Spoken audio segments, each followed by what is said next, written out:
online channel, Click Niger, and I'm here speaking with Dr. Jumoke Oduwole, the Honourable Minister of Industry, Trade and Investment.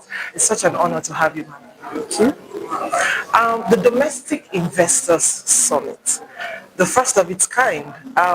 Today, during the session, we had several people, commending that effort.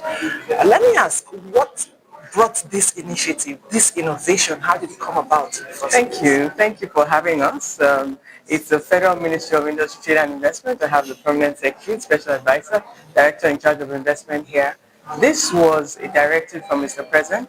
He asked me to engage domestic investors. It is Nigeria First policy. It's an important one. It speaks to the Renewed Hope agenda, and it also speaks to achieving a $1 trillion economy by 2030. He wants to know what we can co-create, that is specific targets to help them achieve that, and he wants to know what is required. So the end of today would be a communique, what is practical that they need to achieve that mark. So that's the assignment that we have. Wow. I think the crowd have been excited, about this. I have personally seen, investor summit from outside, from foreigners and all that, but it's interesting to see, the one happening domestically. What is the ministry doing to leverage domestic investors' access to capital? Excellent. So that is why we're here. We believe that FMITI, that the domestic investors are the best advertisement for this economy. Nobody will come into this economy without speaking to the businesses on ground. This particular summit, you see the size of it, is targeted at medium to large size businesses. It's a demographic that is about the slimmest that we have in Nigeria. We have millions of MSMEs. We have a few larger ones, platinum businesses that gross over $1 billion per annum. This demographic is really the lifeline, the base, especially the industrialization base of this economy. Now, they've identified key challenges. We did a survey before today. The cost of capital is one of the key issues. So we had here Central Bank. We also had here the EC of FIRS, just speaking to the fiscals and the monetary, and then of course I spoke on trade investment. The SAD also spoke on industrial policy. Now the panel going on right now, speaking to private sector first, spoke about what creative means.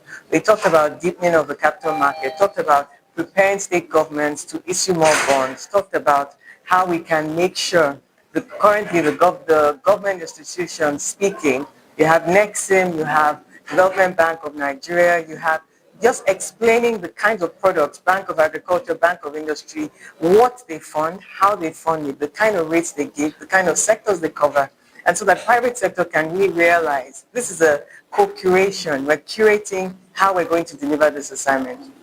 So we know the challenges. After this, we're going into a regulatory sandbox, and the sandbox is where you all come together and you discuss the issues, and what you come out of after the 2 hours will be what Mr. President has asked us for, the roadmap on how to get to where we want to. Okay. Is this a bit elitist? How is the ministry bringing in, the middle class business people into all of this? So you know that before now, for the last nearly a decade, I've been working on ease of doing business before I was appointed as minister. And what we've done in FMITI is that we've categorized businesses. So from nano businesses, which are really very small businesses indeed, to MSMEs, and let me just even take the micro and small businesses. A lot of interventions from starting a business, CAC is here, just automating their process, putting AI tools into that process. We've worked a lot on small and medium-sized enterprises, a lot of reforms, automating systemic interventions. We've also worked on platinum businesses, the large names, some of the foreign global companies that we have in the country. And there's this demographic, which is the medium-sized businesses. They do a lot by themselves. They do their own power, they do their own infrastructure, and they do a lot of manufacturing, they do a lot of, but they sometimes feel very neglected. So they're like that middle child that is forgotten. Everybody pets the firstborn, And the last, pets the lastborn, and then they're just middle one. feeling. So we had to bring them Yeah. alone and make them feel special, make them feel heard, make them feel seen. Mr. President is a listening president, and so we targeted them specifically, invited them by, like the peers, they went through a detailed which sector, which businesses, what is their revenue, and that's who you see in the room today.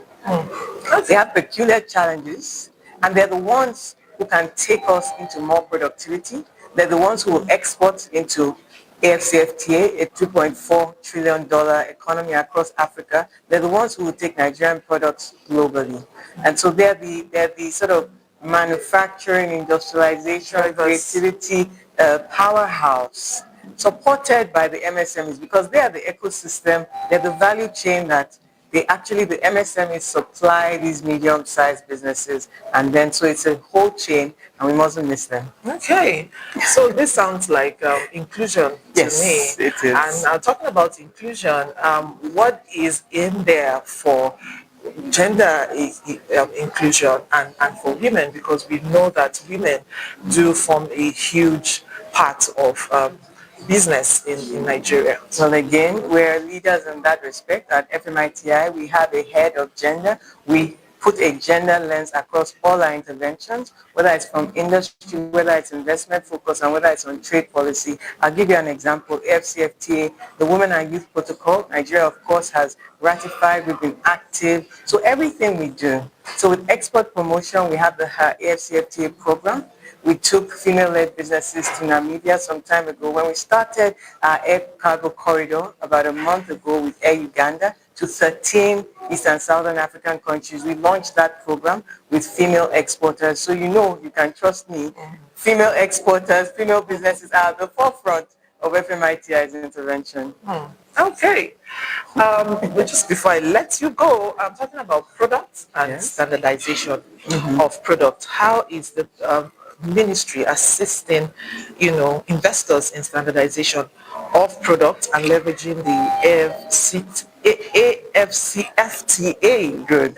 You got it. You got it. It's quite a mouthful, Trade but yes, activities, Yes. So the Standards Organization of Nigeria is an agency that is part of the FMITI family, and the Sun, we continue to make sure that substandard goods are not allowed into Nigeria, and that goods produced into Nigeria fit the regulatory standards, and that goods going out of Nigeria. We work in collaboration with Sun, we work in collaboration with Quarantine. They work in collaboration as a team, federal government agencies, to make sure, they work in collaboration with NEPC to make sure like our agricultural exports like sesame are of standard, are of quality. So it's an ongoing process, and it's one that we focus on both for what is coming into the country and specifically for our national pride and for competitiveness. What is produced here for Nigerians to consume should be less than what is global standard, and what we export to the rest of the world must be at the highest standards to ensure sustainability for our businesses. Okay, so if we were to count like 2-3 things, key things that we hope to see in the Nigerian economy and in terms of trade and investments after this summit, what would they be? Well, you'll continue to see improved export numbers. So AFCFTA, we hit the 5-year mark. We were the first country to launch a 5-year implementation. The operationalization will continue. You see an AFCFTA intervention fund that's already approved by Mr. President. We're going to action that with the Central Bank and Bank of Industry and just make sure that our businesses are able to dominate, are able to export, are able to scale and lead across the African continent. That's one thing that we've been working on expeditiously over this whole year. You'll also see renewed investor confidence.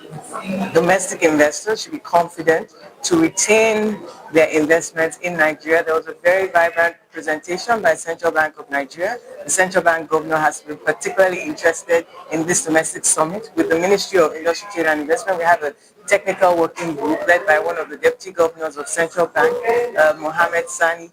And there we co-solve issues that affect domestic investors from the monetary perspective. We also saw a very strong presence from the fiscal side. I'm a member, of course, of the economic management team led by Mr. Wale Edun, the Coordinating Minister of the Economy, and there we present and coordinate all the activities on the fiscal side that affect these investors. So investors can be sure of a renewed, certain and stable regulatory environment. You've seen it in the last 2 years.